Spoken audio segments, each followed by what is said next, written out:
नमस्कार, मेरा नाम डॉक्टर हेमंत शर्मा है।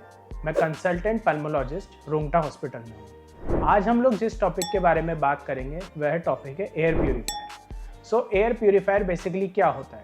एयर प्यूरीफायर में 3 प्रकार के फ़िल्टर जनरली इस्तेमाल किए जाते हैं। सबसे पहला जो फ़िल्टर होता है वह होता है प्री फ़िल्टर। प्री फ़िल्टर का काम होता है जो कि लार्ज साइज़ के पार्टिकल है उन पार्टिकल्स को रोकना। दूसरा उसमें होता है अपना हेपा फ़िल्टर। हेपा फ़िल्टर जो होता है वह जनरली 2.5 माइक्रोन या 5 माइक्रोन से छोटे पार्टिकल्स को फेफड़ों में जाने से रोकता है।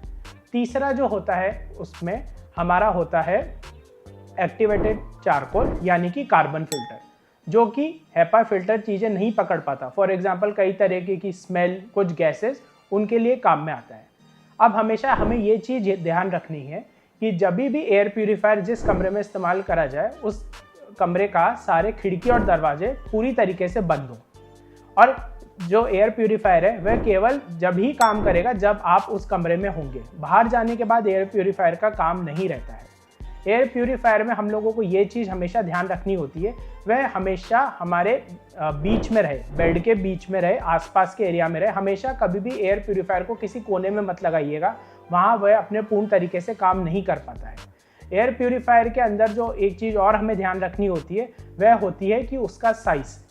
आदतन जनरली ये देखा गया है कि एयर प्यूरीफायर हमेशा एक कमरे के पर्टिकुलर साइज़ के हिसाब से ही हमें यूज़ करना होता है, तो उतने ही कैपेसिटी में हमें हमेशा एयर प्यूरीफायर लेके आना है जो कि कमरे की हवा को 4 से 5 बार पूर्ण तरीके से साफ़ कर पाए।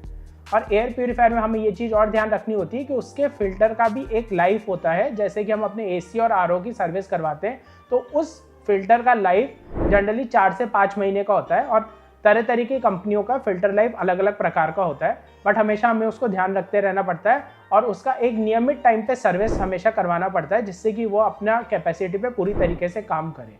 अब एयर प्यूरीफायर का जो ज़रूरत होता है जनरली उन लोगों को ज़्यादा पड़ता है, या हम उन लोगों को ज़्यादा एडवाइस करते हैं जिनका काम जो है घर में ज़्यादा रहने का है। फॉर एग्जांपल अगर आपका एज बहुत ज़्यादा है, आपको ऑलरेडी सीओपीडी है, एस्थमा है, आपको लंग ट्रांसप्लांट है, क्रॉनिक ब्रोंकाइटिस है, या फिर आपको इंटरस्टिशियल लंग डिजीज से सफ़र कर रहे हैं, तो हमेशा आपका जो ज़्यादातर मैक्सिमम टाइम है वह घर के अंदर ही बीतता है। तो ऐसे लोगों में हम एयर प्यूरीफायर का यूज़ जो है वो बहुत ज़्यादा प्रोत्साहित करते हैं लोगों में। धन्यवाद।